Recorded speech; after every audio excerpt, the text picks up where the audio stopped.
ಆಡು ಸಾಕಾಣಿಕೆಯಲ್ಲೇ ಉತ್ತಮ ಆಯ್ಕೆ ಈ ತಳಿ. ಮಾಂಸಕ್ಕೂ ಸೈ, ಹೈನುಗಾರಿಕೆಗೂ ಸೈ ಎನ್ನುತ್ತವೆ ಈ ಆಡುಗಳು. ಅಧಿಕ ಬೇಡಿಕೆ ಇರುವ ಈ ತಳಿಯ ಮರಿ ಬ್ರೀಡಿಂಗ್ ಸಹ ತುಂಬಾ ಲಾಭದಾಯಕ. ಅದುವೇ ಆಕರ್ಷಕ ಪಂಜಾಬ್ ಬೀಟಲ್ ಆಡುಗಳು. ಕೃಷಿ ಖಜಾನೆಗೆ ಸ್ವಾಗತ.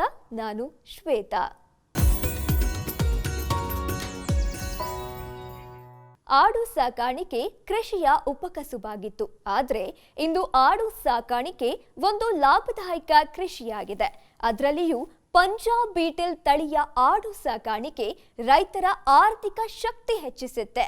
ಕೈತುಂಬ ಆದಾಯ ತಂದುಕೊಡುವ ಪಂಜಾಬ್ ಬೀಟಲ್ ಆಡು ಸಾಕಾಣಿಕೆಯಿಂದ ವರ್ಷಕ್ಕೆ ಲಕ್ಷಾಂತರ ರೂಪಾಯಿ ಆದಾಯ ಗಳಿಸಬಹುದು.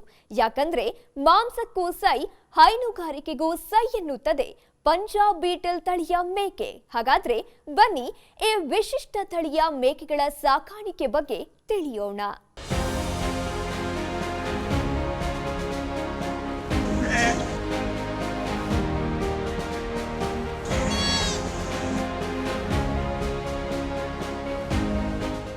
ಉಬ್ಬಿದ ಹಣೆ, ಕೋಲು ಮುಖ, ಅದಕ್ಕೆ ತಕ್ಕಂತೆ ಕೋಡು, ಹೊಳೆಯುವ ಬಿಳಿ ಕಣ್ಣುಗಳು, ನೀಳ ದೇಹ, ಮುಖಕ್ಕೆ ಅಲಂಕಾರವೆಂಬಂತೆ ಜೋತಾಡುವ ಉದ್ದನೆಯ ಕಿವಿಗಳು. ಒಂದೇ ನೋಟಕ್ಕೆ ಎಂಥವರಿಗೂ ಇಷ್ಟವಾಗುವ ಮತ್ತು ತಾವು 2 ಮೇಕೆ ಸಾಕಬೇಕು ಅನಿಸುತ್ತೆ ಈ ಆಕರ್ಷಕ ಆಡುಗಳನ್ನು ನೋಡಿದ್ರೆ. ಅಂದಹಾಗೆ ಇವು ಪಂಜಾಬ್ ಬೀಟಲ್ ತಳಿಯ ಆಡುಗಳು.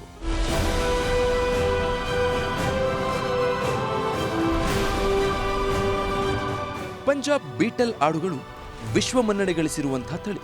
ಇದಕ್ಕೆ ಲಾಹೋರಿ ಮೇಕೆ ಎಂದು ಕರೀತಾರೆ. ಹೆಸರೇ ಸೂಚಿಸುವಂತೆ ಈ ಆಡುಗಳು ಭಾರತ ಮತ್ತು ಪಾಕಿಸ್ತಾನದ ಪಂಜಾಬ್ ಪ್ರಾಂತ್ಯದ ತಳಿಯಾಗಿವೆ. ದಷ್ಟಪುಷ್ಟವಾಗಿ ಬೆಳೆಯುವಂತಹ ಈ ಮೇಕೆಗಳು ಮಾಂಸಕ್ಕೂ ಸೈ, ಹೈನುಗಾರಿಕೆಗೂ ಸೈ ಎನ್ನುತ್ತವೆ. ಪಶುಸಂಗೋಪನೆ ಮಾಡುವವರಿಗೆ ಪಂಜಾಬ್ ಬೀಟಲ್ ತಳಿಯ ಆಡುಗಳು ಲಾಭದ ದೃಷ್ಟಿಯಿಂದ ತುಂಬಾ ಸೂಕ್ತ.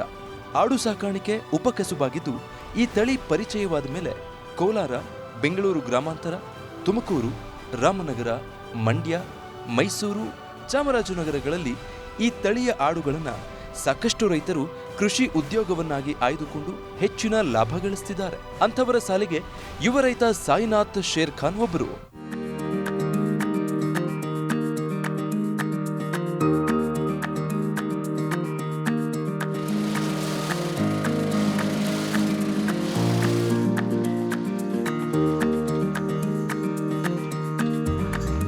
ಸಾಯಿನಾಥ್ ಕಳೆದ 6 ವರ್ಷಗಳಿಂದ ಆಡು ಸಾಕಾಣಿಕೆ ಮಾಡ್ತಿದ್ದಾರೆ. MBA ಪದವೀಧರರಾಗಿ ಬೆಂಗಳೂರಿನ ಖಾಸಗಿ ಕಂಪನಿಯೊಂದರಲ್ಲಿ ಅಕೌಂಟ್ಸ್ ಮ್ಯಾನೇಜರ್ ಆಗಿ ಕೆಲಸ ಮಾಡ್ತಿದ್ದವರು. 40,000 ರೂಪಾಯಿ ಸಂಬಳ ಪಡೆಯುತ್ತಿದ್ದ ಸಾಯಿನಾಥ್ಗೆ ಆಸಕ್ತಿ ಇದ್ದದ್ದು ಕೃಷಿಯತ್ತ ಮತ್ತು ಆಡು ಸಾಕಾಣಿಕೆಯಲ್ಲಿ. ಹೀಗಾಗಿ ನೌಕರಿಗೆ ವಿದಾಯ ಹೇಳಿ ವಿಜಯಪುರ ಜಿಲ್ಲೆಯ ತಮ್ಮ ಹುಟ್ಟೂರು ಕತಿಜಾಪುರಕ್ಕೆ ವಾಪಸ್ ಬಂದು ಕೃಷಿ ಮತ್ತು ಆಡು ಸಾಕಾಣಿಕೆಯಲ್ಲಿ ತೊಡಗಿಸಿಕೊಂಡ್ರು. ತಮ್ಮ 8 ಎಕರೆ ಕೃಷಿ ಭೂಮಿಯಲ್ಲಿ 6 ಎಕರೆಗೆ ಕಬ್ಬು ಬೆಳೀತಾ ಇದ್ದು 2 ಎಕರೆಯಲ್ಲಿ ಆಡುಗಳಿಗೆ ಮೇವು ಬೆಳೆದುಕೊಂಡು ಪಂಜಾಬ್ ಬೀಟಲ್ ಆಡುಗಳನ್ನು ಸಾಕ್ತಾ ಇದ್ದಾರೆ ಮತ್ತು ಈ ಆಡು ಸಾಕಾಣಿಕೆಯಲ್ಲಿ ಸಾಕಷ್ಟು ಲಾಭವನ್ನು ಕಾಣ್ತಾ ಇದ್ದಾರೆ ಈ ಉತ್ಸಾಹಿ ಯುವ ರೈತ ಸಾಯಿನಾಥ್ ಶೇರ್ ಖಾನ್.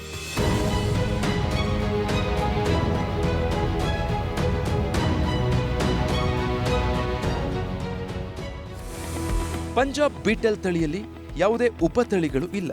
ಈ ಜಾತಿಯ ಮೇಕೆಗಳ ವಿಶೇಷ ಅಂದ್ರೆ ಇವು ಎಲ್ಲ ಹವಾಮಾನಕ್ಕೂ ಸರಿ ಹೊಂದಿಕೊಳ್ಳುತ್ತೆ. ಆಡುಗಳು ತುಂಬಾ ನಾಜೂಕಿನ ಜೀವಿಗಳು. ಹೀಗಾಗಿ ಅವುಗಳ ಶೆಡ್ ಕೂಡ ಸ್ವಚ್ಛವಾಗಿರಬೇಕು, ಗಾಳಿ ಬೆಳಕು ಚೆನ್ನಾಗಿ ಸಿಗುವಂತಿರಬೇಕು. ಹೀಗಾಗಿ ಕನಿಷ್ಠ 30x40 ಸ್ಥಳದಲ್ಲಿ ಎಲಿವೇಟೆಡ್ ಶೆಡ್ ನಿರ್ಮಿಸಬೇಕಾಗುತ್ತೆ. ಕನಿಷ್ಠ 10 ಅಡಿ ಎತ್ತರದಲ್ಲಿ ಎಲಿವೇಟೆಡ್ ಶೆಡ್ ನಿರ್ಮಿಸಿದ್ರೆ ಉತ್ತಮ. 1 ಅಡಿಗೆ ಕನಿಷ್ಠ 8 ಚದರ ಅಡಿ ಲೆಕ್ಕದಲ್ಲಿ ಶೆಡ್ ಇರೋದು ಸೂಕ್ತ. ಪಂಜಾಬಿ ಬೀಟಲ್ ತಳಿ ಆಡುಗಳನ್ನ ಸಾಕಲು ಶೆಡ್ ನಿರ್ಮಾಣ ಆರ್ಥಿಕ ಶಕ್ತಿಗೆ ತಕ್ಕಂತೆ ನಿರ್ಮಿಸಿಕೊಳ್ಳಬಹುದು. ಪಂಜಾಬ್ ಬೀಟಲ್ ಆಡು ಸಾಕಾಣಿಕೆಯಲ್ಲಿ ಮೇವೆ ಮುಖ್ಯ. ಹೆಚ್ಚಿನ ಇಳುವರಿಗೆ ಕೊಡಬೇಕಾದ ಮೇವು ಯಾವುದು? ಆಡು ಮುಟ್ಟದ ಸೊಪ್ಪಿಲ್ಲ ಎಂಬ ಮಾತನ್ನ ನಾವೆಲ್ಲ ಕೇಳೇ ಇರ್ತೀವಿ. ಮೇಕೆಗಳಿಗೆ ಹಸಿವು ಜಾಸ್ತಿ. ಬಯಲಲ್ಲಿ ಮೇಯಿಸಿದ್ರೆ ನಾನಾ ತರಹದ ಸೊಪ್ಪು, ಎಲೆಗಳನ್ನ ಆಡುಗಳು ತಿನ್ನುತ್ತವೆ. ಈ ಪಂಜಾಬ್ ಬೀಟಲ್ ಆಡುಗಳನ್ನ ಇದೇ ರೀತಿ ಮೇಯಿಸಬಹುದು. ಆದರೆ ಶೆಡ್ನಲ್ಲಿ ಮೇಯಿಸಿದ್ರೆ ಅದಕ್ಕೆ ಸೂಕ್ತವಾದ ಮೇವು ನೀಡೋದು ತುಂಬಾ ಮುಖ್ಯ. 40 ಪಂಜಾಬ್ ಬೀಟಲ್ ಆಡುಗಳನ್ನ ಸಾಕುತ್ತಿರುವ ಸಾಯಿನಾಥ್ ಶೇರ್ ಖಾನ್ ಅವರು ತಮ್ಮ 2 ಎಕರೆ ಜಮೀನಿನಲ್ಲಿ 9 ಬಗೆಯ ಮೇವನ್ನ ಬೆಳೆದಿದ್ದಾರೆ. ಈ ಬಗ್ಗೆ ವಿವರವಾಗಿ ಅವರೇ ಮಾಹಿತಿ ಕೊಡ್ತಾರೆ, ಕೇಳಿ. ಸೊ ಇವಾಗ ಎಲ್ಲ ಹೊಸ ರೈತರ ಬಂದುಬಿಟ್ಟು ಆಡು ಸಾಕಾಣಿಕೆ ಮಾಡ್ಲಿಕ್ಕೆ ಬರ್ತಾರೆ. ಬಂದ ತಕ್ಷಣ ಏನಾಗುತ್ತೆ, ಅವರು ಏನೋ ಒಂದು ಆನೆ ಹುಲ್ಲು ಈ ಥರ ಹಚ್ಕೊಂಡ್ಬಿಡ್ತಾರೆ. ಅದರಲ್ಲಿ ಏನೂ ಪ್ರೋಟೀನ್ ಇರಲ್ಲ. ಸೊ ಆಡುಗಳನ್ನು ಸಾಕಬೇಕಂದ್ರೆ ಮೇನ್ ಬರೋದೇ ಫುಡ್ ಮ್ಯಾನೇಜ್ಮೆಂಟು. ಫುಡ್ ಮ್ಯಾನೇಜ್ಮೆಂಟಲ್ಲಿ ನೀವು ಹೈ ಪ್ರೋಟೀನು, ಕ್ಯಾಲ್ಶಿಯಮ್ಮು ಈ ಥರ ಇರುವಂಥ ಮೇವುಗಳನ್ನು ಹಚ್ಚಿದರೆ ಅತಿಶಯ ಲಾಭದಾಯಕನ್ನು ಹೇಳಲಿಕ್ಕೆ ಇಷ್ಟಪಡ್ತೀನಿ. ಸೊ ಇವಾಗ ನನ್ನ ಹತ್ರ ನೀವು ನೋಡ್ಬೋದು, ಈಗ ಹಾಕಿರೋದು ಇದು ತೈವಾನ್ ಸೂಪರ್ ನೆಪಿಯರ್ ಅಂತ ಹೇಳ್ಬಿಟ್ಟು, ಇದರಲ್ಲಿ 18% ಪ್ರೋಟೀನ್ ಇದೆ. ಇದು ಕಬ್ಬು ಮೆಕ್ಕೆಜೋಳ ಎರಡೂ ಮಿಕ್ಸ್ ಇದೆ ಇದರಲ್ಲಿ. ಸೊ ಅತಿ ಪ್ರೀತಿಯಿಂದ ಇವು ಮೇವುಗಳನ್ನು ತಿಂತಾವೆ. ಅದೇ ನಾವು ಲೋಕಲ್ ಮೇವಿಗೆ ಹೋದ್ವಿ ಅಂದರೆ ಆನೆ ಹುಲ್ಲಲ್ಲಿ 2% ಪ್ರೋಟೀನ್ ಐತಿ. ಅದರಲ್ಲಿ ಮತ್ತು ನೀವು ಜಲ್ದಿ ಬೇಗನೆ ಹಾಕ್ಲಿಕ್ಕೆ ಹೋದ್ರೆ ಅಂದ್ರೆ ಅದು ಮಿದು ಇರ್ತದೆ, ಅದು ನೀರಾಂಶ ಜಾಸ್ತಿ ಇರ್ತದೆ, ಅವಾಗ ಉಚ್ಕೊಳ್ಳಿಕ್ಕೆ ಸ್ಟಾರ್ಟ್ ಮಾಡ್ತಾವೆ. ಸೊ ಅದೇ ಲೇಟಾಗಿ ಕಟಾವು ಮಾಡಿದ್ರೆ ಅದು ಬಿರ್ಸಾಗುತ್ತೆ, ಆಡುಗಳು ತಿನ್ನಲ್ಲ. ಸೊ ಇದು ಒಂದು ಪ್ರಾಬ್ಲಮ್. ಅದರಲ್ಲಿ ಅಷ್ಟೊಂದು 8 ದಿವಸ ಕಂಟಿನ್ಯೂ ಆಗಿದ್ರೆ ಹಾಲು ಅಟಾಚ್ ಹೋಗ್ಬಿಡುತ್ತೆ. ಯಾವುದೇ ನೀವು ದನಗಳಿಗೆ ಹಾಕ್ರಿ, ಹಸುಗಳಿಗೆ ಹಾಕ್ರಿ ಅಥವಾ ಆಡಿಗೆ ಹಾಕ್ರಿ, ಅದು ಸೂಕ್ತದಾಯಕಿಲ್ಲ. ಸೊ ಈಗ ಮೇವುಗಳಲ್ಲಿ ನಾನು 9 ವೆರೈಟಿ ಮೇವುಗಳು ಇದ್ದಾವೆ ನನ್ನ ಹತ್ರ. ಅದರಲ್ಲಿ ಹೊರದೇಶದ 3 ಥರ ಇದ್ದಾವೆ. ಆಸ್ಟ್ರೇಲಿಯನ್ ರೆಡ್ ನೆಪಿಯರ್ ಇದೆ, ಇಂಡೋನೇಷ್ಯಾ ಸ್ಮಾರ್ಟ್ ನೆಪಿಯರ್ ಇದೆ, ತೈವಾನ್ ಸೂಪರ್ ನೆಪಿಯರ್ ಇದೆ. ಇಂಡೋನೇಷ್ಯಾ ಸ್ಮಾರ್ಟ್ ನೆಪಿಯರಲ್ಲೂ 18 to 20% ಪ್ರೋಟೀನ್ ಐತಿ. ಅದು ಮೆಕ್ಕೆಜೋಳದಿಂದ ಕ್ರಾಸ್ ಬಿಡ್ ಮಾಡಿದೆ ಇದು. ಆಮೇಲೆ ಆಸ್ಟ್ರೇಲಿಯನ್ ರೆಡ್ ನೆಪಿಯರ್ ಐತಿ, ಅದೂ 18% ಪ್ರೋಟೀನ್ ಐತಿ. ಅದರ ನಂತರ ನಮ್ಮದು ಇಂಡಿಯಾದ ಬಂದುಬಿಟ್ಟು ಕುದುರೆ ಮೆಂತೆ, ಬೆಲಿ ಮೆಂತೆ, ಚೊಗಚಿ, ಸೂಬುಬುಲು, ರೇಷ್ಮೆ ತಪ್ಪಲ ಈ ಥರ ವೆರೈಟಿಯನ್ನು ಹಚ್ಕೊಂಡಿದ್ದೀನಿ. ಸೊ ಅದು ಮಾಡಿಬಿಟ್ಟು ಇವಾಗ ಆಡು ಸಾಕಾಣಿಕೆನ ಮಾಡ್ತಾಯಿದ್ವಿ. ಆಡುಗಳು ಉತ್ತಮವಾಗಿ ಬೆಳವಣಿಗೆಯಾಗಬೇಕಾದ್ರೆ ಮೇವು ಪೂರೈಕೆ ಮತ್ತು ಮೇವಿನ ಗುಣಮಟ್ಟದ ಕಡೆ ಹೆಚ್ಚಿನ ಗಮನ ಹರಿಸಬೇಕಾಗುತ್ತೆ. ಕಬ್ಬು, ಮೆಕ್ಕೆಜೋಳದ ಸೊಪ್ಪು ಆಡುಗಳಿಗೆ ಪ್ರಿಯವಾದ ಆಹಾರ. ಇದಲ್ಲದೆ Taiwan super Napier, Australian red Napier, Indonesia ಸ್ಪಾರ್ಟ್ ನೇಪಿಯರ್ನಂತಹ ವಿದೇಶಿ ಮೇವು, ಕುದುರೆ ಮೆಂತ್ಯೆ, ಬಿಳಿ ಮೆಂತ್ಯೆ, ಚೊಗಚಿ, ರೇಷ್ಮೆ ತಪ್ಪಲದಂತಹ ದೇಶಿ ಮೇವುಗಳು ಪಂಜಾಬ್ ಬೀಟಲ್ ಆಡುಗಳಿಗೆ ತುಂಬ ಪ್ರಿಯ ಆಹಾರ. ಈ ಎಲ್ಲ ಬೆಳೆಗಳನ್ನು ಪಂಜಾಬ್ ಬೀಟಲ್ ಆಡು ಸಾಕಾಣಿಕೆ ಮಾಡುವವರು ತಮ್ಮ ಜಮೀನಿನಲ್ಲೇ ಬೆಳೆದುಕೊಂಡ್ರೆ ಉತ್ತಮ. ಮಾಂಸಕ್ಕಾಗಿ ಆಡುಗಳ ಮಾರಾಟ, ಹೈನುಗಾರಿಕೆಯ ಉದ್ದೇಶ ಮತ್ತು ಮುಖ್ಯವಾಗಿ ಬ್ರೀಡಿಂಗ್ ಮಾಡಿಸಿ ಮರಿ ಮಾರಾಟ ಮಾಡಲು ಇಂತಹ ಪೌಷ್ಟಿಕ ಮೇವನ್ನ ಆಡುಗಳಿಗೆ ನೀಡಲೇಬೇಕು. ಸಾಯಿನಾಥ್ ಅವರು ತಮ್ಮ ಫಾರ್ಮ್ನಲ್ಲಿ ಮರಿಗಳ ಮಾರಾಟವನ್ನ ಮಾತ್ರ ಮಾಡ್ತಾ ಇದ್ದು ಅದರಿಂದ ಲಕ್ಷ ಸಂಪಾದಿಸ್ತಾ ಇದ್ದಾರೆ.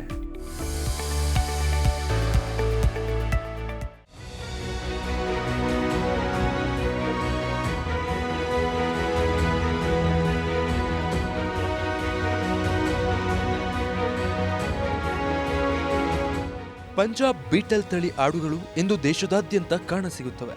ಅದಕ್ಕೆ ಕಾರಣ ಈ ತಳಿ ಆಡುಗಳ ಸಾಕಾಣಿಕೆ ತುಂಬಾ ಲಾಭವನ್ನ ತಂದುಕೊಡೋದು. ಕರ್ನಾಟಕದಲ್ಲಿ ಜಮುನಾಪಾರಿ, ಸುರ್ತಿ, ಉಸ್ಮಾನಾಬಾದ್, ಮಲಬಾರಿ, ಬಾರ್ಬಾರಿ ತಳಿಯ ಮೇಕೆಗಳನ್ನ ಸಾಕ್ತಾರೆ. ಆದರೆ ಪಂಜಾಬಿ ಬೀಟಲ್ ಆಡುಗಳ ಸಾಕಾಣಿಕೆ ಉಳಿದೆಲ್ಲ ಆಡುಗಳ ಸಾಕಾಣಿಕೆಗಿಂತ ಲಾಭದಾಯಕ. ಹೀಗಾಗಿಯೇ ಸಾಯಿನಾಥ್ ಸಹ ಇದೇ ತಳಿಯನ್ನೇ ಸಾಕಾಣಿಕೆ ಮಾಡ್ತಾ ಉತ್ತಮ ಆದಾಯ ಗಳಿಸ್ತಿದ್ದಾರೆ. ಪಂಜಾಬ್ ಬೀಟಲ್ ತಳಿಗೂ ಕಾಡುತ್ತವೆ ರೋಗಬಾಧೆ. ಸಾಮಾನ್ಯವಾಗಿ ಯಾವುದೇ ತಳಿಯ ಆಡುಗಳಾದ್ರೂ ನೋಡಲು ನಾಜೂಕಾಗಿ ಸ್ವಚ್ಛವಾಗಿರುತ್ತವೆ. ಅದೇ ರೀತಿ ಪಂಜಾಬ್ ಬೀಟಲ್ ಆಡು ಸಾಕಾಣಿಕೆಯು ನಾಜೂಕಿನಿಂದಿರಬೇಕು. ಇವುಗಳ ಕೊಟ್ಟಿಗೆ ಅಥವಾ ಎಲಿವೇಟೆಡ್ ಶೆಡ್ ಅನ್ನ ಆದಷ್ಟು ಸ್ವಚ್ಛವಾಗಿಟ್ಕೊಳ್ಬೇಕು. ಸ್ವಚ್ಛತೆ ಕಾಪಾಡಿಕೊಂಡ್ರೆ ಸಾಕಷ್ಟು ರೋಗಗಳಿಂದ ದೂರವಿಡಬಹುದು. ಸಾಮಾನ್ಯವಾಗಿ ರಾಸುಗಳಿಗೆ ಕಾಡುವ ಬಹುತೇಕ ಎಲ್ಲ ಬಗೆಯ ರೋಗಗಳು ಕೂಡ ಪಂಜಾಬ್ ಬೀಟಲ್ ಆಡುಗಳಿಗೆ ಬಾಧಿಸುತ್ತವೆ. ಅಂತಹ ಸಂದರ್ಭದಲ್ಲಿ ಆದಷ್ಟು ಬೇಗನೆ ನಿರ್ದಿಷ್ಟ ರೋಗಕ್ಕೆ ಸೂಕ್ತವಾದ ಔಷಧ ನೀಡಿದರೆ ರೋಗ ಗುಣವಾಗುತ್ತೆ. ಇಲ್ಲಿ ಗಮನಿಸಬೇಕಾದ ಅಂಶವೆಂದರೆ ಈ ಆಡುಗಳಿಗೆ ನೀಡುವ ಆಹಾರ ಹೆಚ್ಚು ಪೌಷ್ಟಿಕಾಂಶಗಳಿಂದ ಕೂಡಿದ್ರೆ ಮತ್ತು ತಾಜಾ ಹಸಿ ಮೇವುಗಳಿಂದಲೇ ಇವುಗಳನ್ನ ಸಾಕಷ್ಟು ರೋಗಗಳಿಂದ ರಕ್ಷಿಸಬಹುದು. 6 ತಿಂಗಳಿಗೊಮ್ಮೆ ಮತ್ತು ವರ್ಷಕ್ಕೆ 2 ಬಾರಿ ವ್ಯಾಕ್ಸಿನೇಷನ್ ಮಾಡಿಸಬೇಕಾಗುತ್ತೆ.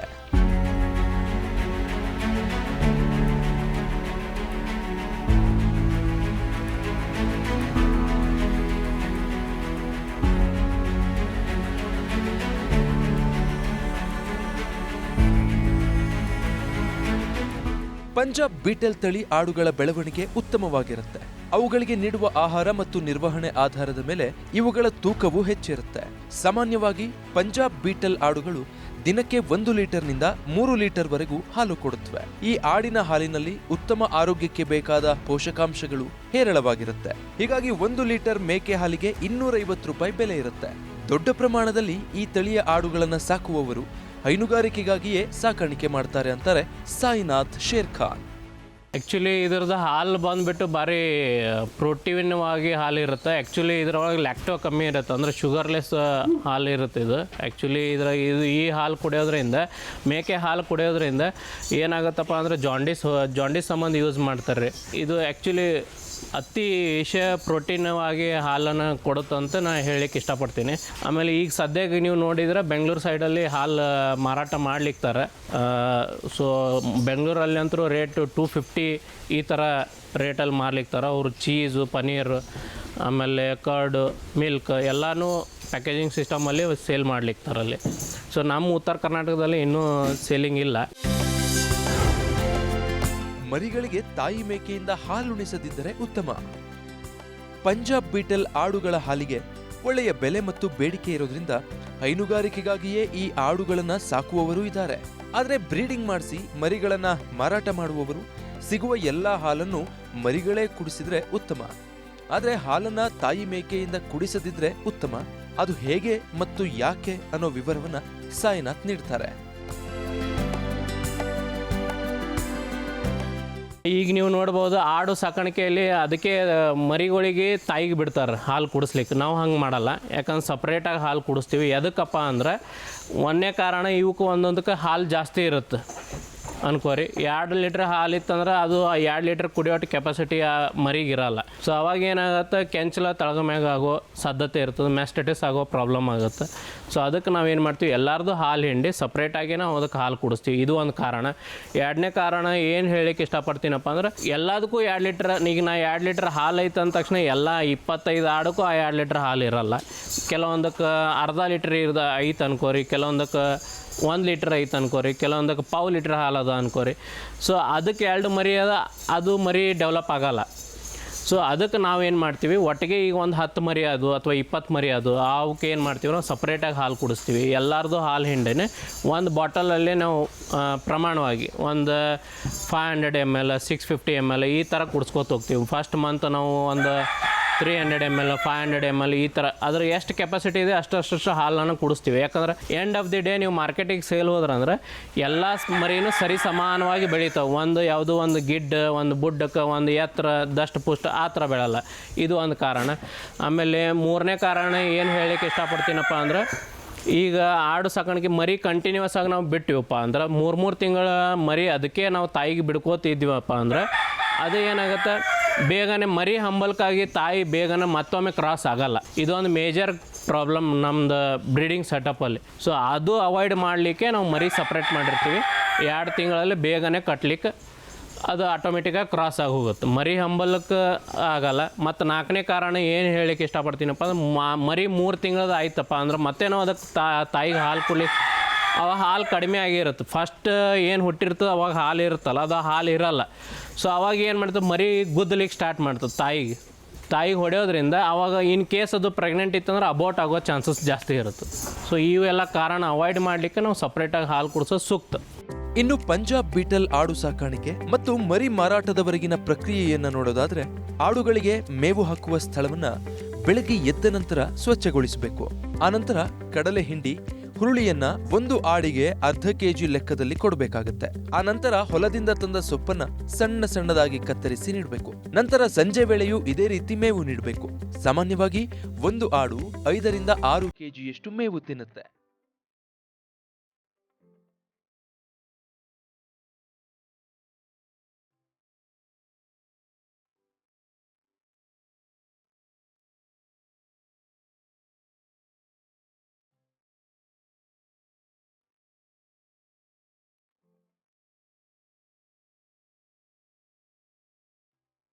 ಇನ್ನು ಮರಿ ಮಾರಾಟ ಮಾಡುವ ಪ್ರಕ್ರಿಯೆ ಅಂದ್ರೆ, ಹುಟ್ಟಿದ ಮರಿಗಳಿಗೆ ಆರಂಭದಲ್ಲಿ ತಾಯಿಯ ಗಿಣ್ಣು ಹಾಲನ್ನೇ ಅದರ ಬಳಿಯೇ ಕುಡಿಸಲಾಗುತ್ತೆ.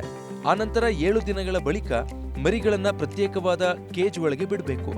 ಮೇಕೆಗಳಿಂದ ಹಿಂಡಿದ ಹಾಲನ್ನ ಒಟ್ಟಾಗಿಸಿ ಮರಿಗಳಿಗೆ ಕುಡಿಸಬೇಕಾಗುತ್ತೆ. ಹೀಗೆ ಮಾಡೋದ್ರಿಂದ ಆಗುವ ಅನುಕೂಲಗಳನ್ನ ಈಗಾಗಲೇ ತಿಳಿದಿದ್ದಾಗಿದೆ. ಆನಂತರ 3 ತಿಂಗಳವರೆಗೂ ಮರಿಗಳಿಗೆ ಹಾಲು ಕುಡಿಸಿದ ನಂತರ ಅವು ಮೇವು ತಿನ್ನಲು ಆರಂಭಿಸುತ್ತವೆ. ಆ ಸಮಯದಲ್ಲಿ ಮರಿಗಳನ್ನ ಮಾರಾಟ ಮಾಡಲಾಗುವುದು. 3 ತಿಂಗಳ ಪಂಜಾಬ್ ಬೀಟಲ್ ತಳಿಯ ಒಂದು ಮರಿಯ ಬೆಲೆ ಕನಿಷ್ಠ 18,000 ರೂಪಾಯಿ ಆಗಿರುತ್ತೆ.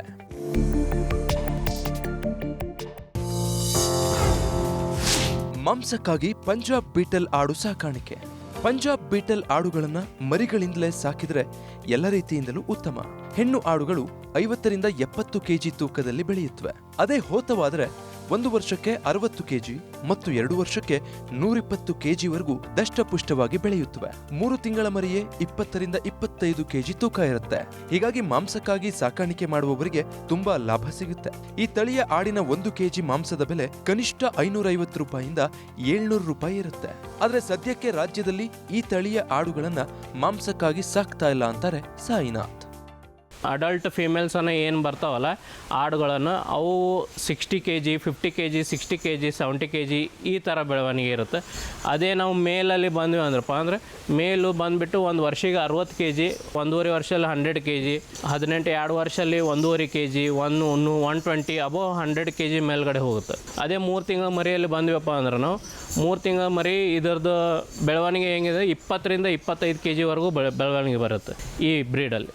ಇಲ್ಲಿಂದ ನಮ್ಮ ಕರ್ನಾಟಕದಲ್ಲಿ ಜನ ಇನ್ನೂ ಸಾಕ್ಲಿಕ್ಕೆ ಒಯ್ಲಿಕ್ತಾರೆ ಸರ್. ಇದು ಇನ್ನು ನನ್ನ ಎಕ್ಸ್ಪೀರಿಯನ್ಸ್ ಪ್ರಕಾರ ಮುಂದಿನ 5ರಿಂದ 10 ವರ್ಷ ಇದು ಬಲ್ಕಲ್ಲಿ ಆಗ್ಬೇಕು. ಒಂದು ಬಲ್ಕಲ್ಲಿ ಆದರೆ ಅವಾಗ ಕಟ್ಟಿಂಗಲ್ಲಿ ಬರುತ್ತೆ. ಆ್ಯಕ್ಚುಲಿ ಇದು ಇನ್ನೂ ಬಲ್ಕಲ್ಲಿ ಯಾರ ಹತ್ರನೂ ಇಲ್ಲ.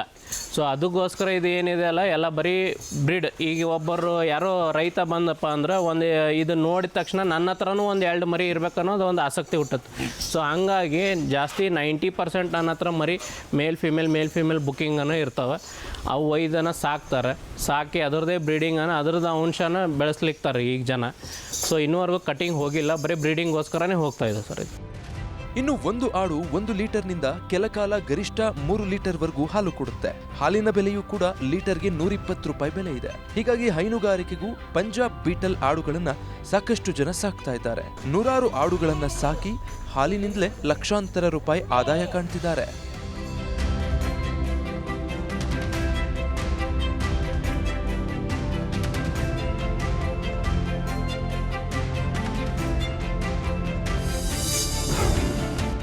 ಬೀಟಲ್ ತಳಿ ಬ್ರೀಡಿಂಗ್ ತುಂಬಾ ಲಾಭದಾಯಕ. ಮರಿ ಮಾರಾಟದಿಂದಲೇ ಗಳಿಸಬಹುದು ಲಕ್ಷ. ಶೆಡ್ ನಿರ್ಮಿಸಿ ಪಂಜಾಬ್ ಬೀಟಲ್ ಆಡು ಸಾಕಾಣಿಕೆ ಮಾಡುವವರು ಆರಂಭದಲ್ಲಿ 10 ಆಡು ಮತ್ತು 1 ಹೋತದಿಂದಲೇ ಶುರು ಮಾಡಬೇಕು. ಹೀಗೆ ಆರಂಭಿಸೋದ್ರಿಂದ ಸಾಕಾಣಿಕಾ ಅನುಭವದ ಜೊತೆಗೆ ಲಾಭ ಮತ್ತು ವೆಚ್ಚದ ನಿಖರ ಮಾಹಿತಿ ಸಿಗುತ್ತೆ. ಆ ನಂತರ ಹಣಕಾಸು ಮತ್ತು ನಿರ್ವಹಣಾ ಶಕ್ತಿಯ ಅನುಸಾರವಾಗಿ ಇನ್ನು ದೊಡ್ಡ ಪ್ರಮಾಣದಲ್ಲಿ ಸಾಕಬಹುದು. 3 ತಿಂಗಳ ಪಂಜಾಬ್ ಬೀಟಲ್ ಮರಿಗೆ ಕನಿಷ್ಠ 18,000 ರೂಪಾಯಿ ಬೆಲೆ ಇರುತ್ತೆ. ಮತ್ತು ಮರಿಗಳ ಗುಣಮಟ್ಟ ಹಾಗೂ ಬೆಳವಣಿಗೆ ಮತ್ತು ಬಣ್ಣದ ಮೇಲೆಯೂ ಬೆಲೆ ಇನ್ನೂ ಸ್ವಲ್ಪ ಹೆಚ್ಚಾಗಿರುತ್ತೆ. ಹೀಗೆ ಖರ್ಚು ವೆಚ್ಚಗಳನ್ನ ಕಳೆದು ಕೈ ಸೇರುವ ಆದಾಯದ ಲೆಕ್ಕಾಚಾರದ ಬಗ್ಗೆ ಸಾಯಿನಾಥ್ ಶೇರ್ಖಾನ್ ಅವರೇ ಸರಳವಾಗಿ ವಿವರಣೆ ನೀಡುತ್ತಾರೆ, ಕೇಳಿ. ಈಗ ನಾವು 10 ಆಡ ಉಸ್ಮಾನಾಬಾದಿ ಸಾಕಿವು ಅನ್ಕೋರಿ.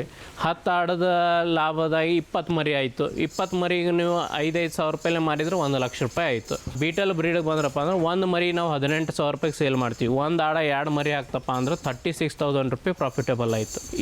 ಇದನ್ನು 10 ಆಡ ಬಂದುಬಿಟ್ಟು 20 ಮರಿ ಆದಪ್ಪ ಅಂದ್ರೆ ನಿಮಗೆ 3.5 ಲಕ್ಷ ತನಕ ಆದಾಯ ಆಗುತ್ತೆ. ಅದರಲ್ಲಿ ಎಕ್ಸ್ಪೆಂಡಿಚರ್ನು ನಾವು ತೆಗಿಬೇಕಾಗತ್ತೆ ಸರ್. ಇದರಲ್ಲಿ ಎಕ್ಸ್ಪೆಂಡಿಚರ್ ಯಾವ ಥರಪ್ಪ ಅಂದ್ರೆ ಮೆಡಿಸಿನ್ಸ್ ಆಯಿತು, ಆಮೇಲೆ ಹೊಟ್ಟಾಯಿತು, ಕಾಳು ಹಾಕೋದಾಯಿತು, ಆಮೇಲೆ ಮೇವು ಹಾಕೋದಾಯಿತು. ಇವೆಲ್ಲ ಎಕ್ಸ್ಪೆಂಡಿಚರ್ಸನ್ನು ನಾವು ತಕ್ಕೊಂಡು ಕ್ಯಾಲ್ಕುಲೇಟ್ ಮಾಡಿದಾಗ ಈಗ ನೋಡಿರಿ, ನಾನು ನಿಮ್ಗೆ ಅಂದೆ 1 ವರ್ಷಕ್ಕೆ 25 ಆಡುಗಳಿಗೆ 70ರಿಂದ 75 ಚೀಲ ಮೆಕ್ಕೆಜೋಳ ಬೇಕು. ಬರೀ 1 ಚೀಲಿಗೆ 1,000 ರೂಪಾಯಿ ನಾವು ಸೀಸನ್ ವೈಸ್ ತೊಗೊಂಡಿವಪ್ಪ ಅಂದ್ರೆ ಸ್ಟಾಕ್ ಮಾಡ್ಕೊಂಡು ಇಟ್ಕೊಂಡು 1 ಚೀಲಿಗೆ ಬರೀ 1,000 ರೂಪಾಯಿ ಹಿಡಿದ್ರೆ 70,000 ರೂಪಾಯಿ ಅಲ್ಲೇ ಹೋಯ್ತು. 5ರಿಂದ 10 ಟ್ಯಾಕ್ಟ್ರ್ ಹೊಟ್ಟನ್ನು ನೀವು ಸ್ಟಾಕ್ ಮಾಡ್ಕೊಂಡು ಇಟ್ರಂದ್ರೆ ತೊಗರಿ ಹೊಟ್ಟನ್ನು ಅದನ್ನು ನಿಮಗೆ 40ರಿಂದ 50,000 ರೂಪಾಯಿ ಖರ್ಚು ಬರುತ್ತೆ ರೀ. ಏನೂ ಇಲ್ಲಪ್ಪ ಅಂದ್ರೆ 1,000 ಅಥವಾ 2,000 ರೂಪಾಯಿ ಮೆಡಿಸಿನ್ಸ್ ಖರ್ಚು ಬರುತ್ತೆ. ವರ್ಷಕ್ಕೆ ಅದನ್ನು ಆಯಿತು ಒಂದು 20-25,000 ರೂಪಾಯಿ ಮೆಡಿಸಿನ್ಸ್ ಖರ್ಚು ಬರ್ತದೆ ಅನ್ಕೋರಿ. ಒಂದು 20,000ನೇ ಬತ್ತಂದ್ರೆ 1,10,000 + 20 ಇದು 1,30,000 ರೂಪಾಯಿ ಆಯಿತು. ಸೊ ಅದಕ್ಕೆ ನಾನೇನು ಹೇಳ್ತೀನಿ, ಒಳ್ಳೆ ಬ್ರೀಡನ್ನು ಚೂಸ್ ಮಾಡಿರಿ. ಆ ಬ್ರೀಡಿಂದನೇ ನಿಮ್ಗೆ ಪ್ರಾಫಿಟಬಲ್ ಆಗಿರ್ತೀರ. ಇದು ಮಾತ್ರ ಅಲ್ಲ, ಈ ಜಾತಿಯ ಆಡುಗಳಿಗೆ ಅಗತ್ಯವಾದ ಮೇವಿನ ಬೀಜಗಳನ್ನು ಮಾರಿಯೂ ವರ್ಷಕ್ಕೆ ಕನಿಷ್ಠ 10,000 ರೂಪಾಯಿ ಆದಾಯ ಗಳಿಸಬಹುದು. ಮತ್ತು ಗೊಬ್ಬರದಿಂದಲೂ ಒಳ್ಳೆಯ ಲಾಭ ಮತ್ತು ಅನುಕೂಲಗಳಿವೆ. ಎಲಿವೇಟೆಡ್ ಶೆಡ್ ಆಗಿರುವ ಕಾರಣಕ್ಕೆ ನಾಟಿ ಕೋಳಿ ಸಾಕಾಣಿಕೆ ಮಾಡಿ ಅದರಿಂದಲೂ ಲಾಭ ಕಾಣಬಹುದು ಅಂತಾರೆ ಸಾಯಿನಾಥ್. ಸೈಡ್ ಇನ್ಕಮ್ ಅಂತೇಳಿ ನಾವು ಇವಾಗ ಮೇವಿನ ಬೀಜನೂ ಮಾರಾಟ ಮಾಡ್ತಾ ಇದ್ದೀವಿ. ಸೊ ಮೇವಿನ ಡೈಲಿ ಬೀಜನ ನಾವು ಆಲ್ ಓವರ್ ಕರ್ನಾಟಕ ನಾನು ಕಳಿಸ್ತಾ ಇದ್ದೀನಿ. ಎಲ್ಲ ಕಡೆ ನಾವು ಗದಗ, ಗುಲ್ಬರ್ಗ, ಆಲ್ ಓವರ್ ಕರ್ನಾಟಕ ನಾನು ಕಳಿಸ್ತಾ ಇದ್ದೀನಿ. ಈಗ ಸದ್ಯಕ್ಕೆ ಸುಮಾರು ಜನ ಬೆಂಗಳೂರಿಗೆ ಕಳಿಸಿದ್ದೀನಿ, ಚಿಕ್ಕಮಂಗ್ಳೂರು ಕಳಿಸಿದ್ದೀನಿ. ಎಲ್ಲ ಕಡೆ ನಾವು ದೂರ ಎಲ್ಲಿದೆ ಎಲ್ಲ ಕಡೆ ಕಳಿಸ್ತಾ ಇದ್ದೀನಿ ಮೇವಿನ ಬೀಜ. ಅದು ಕೂಡ ಒಂದು ಸೈಡ್ ಇನ್ಕಮ್. ಡೈಲಿ 1000 ರೂಪಾಯಿ ಅಂತೂ ನಾನು ಅರ್ನ್ ಅದರಲ್ಲೇ ಮಾಡ್ತೀನಿ ಆಡು ಸಾಕಾಣಿಕೆಯಲ್ಲಿ. ಯಾಕಪ್ಪ ಅಂದ್ರೆ ಭೂಮಿ ತಾಯಿ ಇದಕ್ಕೆ ರಿಟರ್ನ್ ಮೇವನ್ನು ಕೊಡುತ್ತೆ. ಇದು ರಿಟರ್ನ್ ಆಗಿ ಗೊಬ್ಬರ ಮುಖಾಂತರ ಕೊಟ್ಟು ಫಲವತ್ತೆ ಜಾಸ್ತಿ ಆಗುತ್ತೆ. ವರ್ಷಕ್ಕೆ ನಾನು 15-16 ಟ್ರಾಲಿ ಗೊಬ್ಬರನ ನಾನು ಹೊಲಕ್ಕೆ ನಾನು ಹಾಕೋತೀನಿ. ಪ್ಯೂರಿಟಿ ಅಂದರೆ ಆಡು ಸಾಕಾಣಿಕೆ ಪ್ಯೂರ್ ಗೊಬ್ಬರ ನಮಗೆ ಎಲ್ಲೂ ಸಿಗಲ್ಲ. ಬಟ್ ನನ್ನ ಹತ್ರ ನಾವು ನಮ್ಮದೇ ಪ್ರೊಡಕ್ಷನ್ ಇರೋದ್ರಿಂದ ನಾವು ಹೊಲಕ್ಕೆ ಹಾಕೋತೀವಿ. ಈಗ ಒಂದು ಚಿಕ್ಕ ರೈತ ಅಥವಾ ನಾನು ಒಬ್ಬ ರೈತ ಅಂದರೆ ಒಮ್ಮೆ ಒಂದು 10 ಟ್ರಾಲಿ ತಂದು ಹಾಕುವಷ್ಟು ಕೆಪಾಸಿಟಿ ಇರಲ್ಲ ರೈತರ ಹತ್ರ. ಬಟ್ ಇದು ಏರ್ ಆಗಿ ಸ್ಟೋರ್ ಆಗಿದೆ, ಫ್ರೀಯಾಗಿ ನಿಮಗೆ ಸಿಗುತ್ತೆ. ಅಲ್ಲೇ ಒಂದು 10 ಟ್ರಾಲಿ ಅಂದರೆ 1 ಲಕ್ಷ ರೂಪಾಯಿ ನೀವು ಗಳಿಸ್ದಂಗೆ ಆಯಿತು. ಹೀಗೆ ಎಲ್ಲ ರೀತಿಯಿಂದಲೂ ಆದಾಯವನ್ನ ತಂದುಕೊಡುವ ಲಾಭದಾಯಕ ಕೃಷಿ ಉದ್ಯೋಗ ಪಂಜಾಬ್ ಬೀಟಲ್ ಆಡು ಸಾಕಾಣಿಕೆ. ಹೀಗಾಗಿ ಕೇಂದ್ರ ಸರ್ಕಾರವು ನಬಾರ್ಡ್ ಯೋಜನೆಯ ಅಡಿಯಲ್ಲಿ ಪ್ರೋತ್ಸಾಹ ನೀಡುತ್ತೆ. ಗ್ರಾಮೀಣ ಬ್ಯಾಂಕ್ಗಳು, ಸಹಕಾರಿ ಬ್ಯಾಂಕ್ಗಳು, ರಾಜ್ಯ ಸಹಕಾರ ಕೃಷಿ ಮತ್ತು ಗ್ರಾಮೀಣ ಬ್ಯಾಂಕ್ಗಳು, ರಾಷ್ಟ್ರೀಕೃತ ನಗರ ಬ್ಯಾಂಕ್ಗಳಲ್ಲಿಯೂ ಈ ಕಸುಬು ಆರಂಭಿಸಲು ಸಾಲ ಸೌಲಭ್ಯ ಸಿಗುತ್ತೆ. ಶೆಡ್ ನಿರ್ಮಾಣ ಮಾಡಿ ಮೇಕೆಗಳನ್ನು ಖರೀದಿಸಿ ಸಾಕಲು 25-35% ವರೆಗೆ ಸಬ್ಸಿಡಿ ಪಡೆಯಬಹುದು. SC ST ಸಮುದಾಯಕ್ಕೆ ಸೇರಿದ ಜನರು ಮತ್ತು BPL ವರ್ಗಕ್ಕೆ ಸೇರಿದವರು 33% ವರೆಗೆ ಸಬ್ಸಿಡಿ ಪಡೆಯಬಹುದು ಮತ್ತು OBC ವರ್ಗಕ್ಕೆ 25% ವರೆಗೆ ಸಬ್ಸಿಡಿ ಲಭಿಸುತ್ತೆ. ಗರಿಷ್ಠ ಸಾಲದ ಮೊತ್ತ 2.5 ಲಕ್ಷ ರೂಪಾಯಿ ಆಗಿರುತ್ತೆ.